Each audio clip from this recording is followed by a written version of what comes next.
Hello guys, welcome back. நான் உங்கள் VK. புதிய ரேஷன் கார்டுக்கு ஒரு முக்கியமான அப்டேட் வந்திருக்கு. அதை பற்றி தான் இன்றைக்கி நம்ம வீடியோவில் பார்க்க போகிறோம். அது மட்டும் இல்லாமல் புதிய ரேஷன் கார்டு எப்போ வழங்க போகிறாங்க, என்ன நிலவரத்தில் இருக்குது அப்படிங்கிறதான் பார்க்க போகிறோம். ஸ்கிப் பண்ணாமல் கடைசி வரைக்கும் பாருங்கள், ரொம்பவே யூஸ்ஃபுல்லாக இருக்கும். அதுக்கு முன்னாடி நம்ம சேனலை யாராவது சப்ஸ்கிரைப் பண்ணாமல் இருந்தீங்கன்னா மறக்காமல் இப்போவே சப்ஸ்கிரைப் பண்ணிக்கோங்க.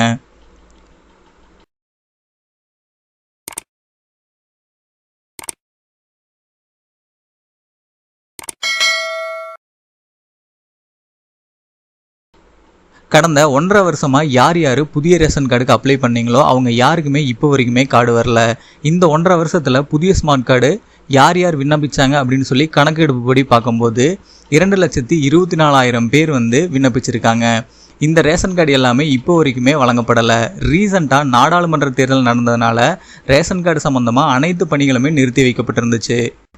மறுபடியும் இது வழங்க எப்போ ஸ்டார்ட் பண்ணுவாங்க அப்படின்னு பார்த்தா ஜூன் மாதத்துலேருந்து தான் புதிய ரேஷன் கார்டுகள் பிரிண்ட் பண்ணி கொடுப்பாங்க அப்படின்னு சொல்லி தகவல்கள் வெளியாயிருக்கு. அதுக்கான நடவடிக்கைகளும் அரசு சார்பில் எடுக்கப்பட்டு இருக்கு. கடந்த 2 வருஷத்துக்கு முன்னாடி வரைக்கும் ஸ்மார்ட் கார்டுக்கு அப்ளை பண்ணீங்க அப்படின்னா 30 நாட்களில் உங்கள் கைக்கு கார்டு வந்துடும். ஆனால் இந்த 1.5 வருஷமாக யார் அப்ளை பண்ணாங்களோ அவங்க எல்லாத்துக்குமே பல மாதங்கள் ஆகியும் இப்போ வரைக்குமே கார்டு வரல. இதுக்கு என்ன ரீசன் சொல்கிறாங்கன்னா, மகளிர் உரிமை தொகை வழங்கினதுனால இது ஸ்டாப் ஆகிருக்கு மெயினாக அப்படின்னு சொல்லப்படுது. ஏன்னா கடந்த வருஷம் மகளிர் உரிமை தொகை ஸ்டார்ட் ஆகிறதுக்கு முன்னாடியே அதுக்கான நடவடிக்கைகள் ஜூலை மாதத்துலேருந்தே எடுக்கப்பட்டுச்சு. அப்போ இருந்தே புதிய ரேஷன் கார்டுகள் வழங்கப்படலை. அதுக்கப்புறம் பொங்கல் பரிசு தொகை அப்படின்னு சொல்லி அதுக்கு 1 மாதம் புதிய ரேஷன் கார்டுகள் எதுவுமே வழங்கப்படலை. அதுக்கப்புறம் இப்போ ரீசெண்டாக நாடாளுமன்ற தேர்தல் நடந்தனால அந்த ஒரு சமயத்தில் ரேஷன் கார்டுகள் வழங்கப்படலை. ஆக மொத்தமாக இந்த 1.5 வருஷத்தில் 2,24,000 கார்டுகள் நிலுவையில் இருக்குது. கடந்த மாதங்களில் ஒரு சிலருக்கு உங்களுடைய ரேஷன் கார்டு எந்த ஸ்டேஜில் இருக்குது அப்படிங்கிறது யார் அப்ளை பண்ணீங்களோ அவங்களோட மொபைல் நம்பருக்கு ஒரு மெசேஜ் வந்துருந்துச்சு. இருந்தாலும் அவங்களுக்கு பிரிண்ட் பண்ண கார்டு கைக்கு வரல. அந்த மெசேஜுமே ஒரு சிலருக்கு வரல அப்படின்னு சொல்லி ஃபீல் பண்ணிட்டு இருந்தாங்க. ஏன் அப்படின்னா நாடாளுமன்ற தேர்தல் வந்ததுனால அந்த மெசேஜ் பணிகளையும் ஸ்டாப் பண்ணிட்டாங்க. ஸோ இந்த மாதிரி இருக்க எல்லாத்துக்குமே ஜூன் மாதம் 5ஆம் தேதி வரைக்கும் தேர்தல் விதிமுறைகள் அமலில் இருக்குது. அது முடிஞ்சதுக்கப்புறம் தேர்தல் காரணமாக நிறுத்தப்பட்ட ரேஷன் கார்டுகள் எல்லாமே கண்டிப்பாக வழங்கப்படும் அப்படின்னு சொல்லி அரசு சார்பில் சொல்லியிருக்காங்க.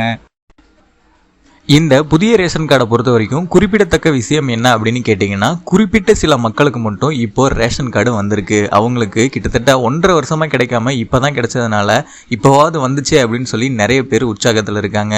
உங்களுக்கு ரேஷன் கார்டு கிடைச்சதா இல்லையா அப்படிங்கிறத மறக்காமல் கமெண்ட் பாக்ஸில் கமெண்ட் பண்ணுங்கள்.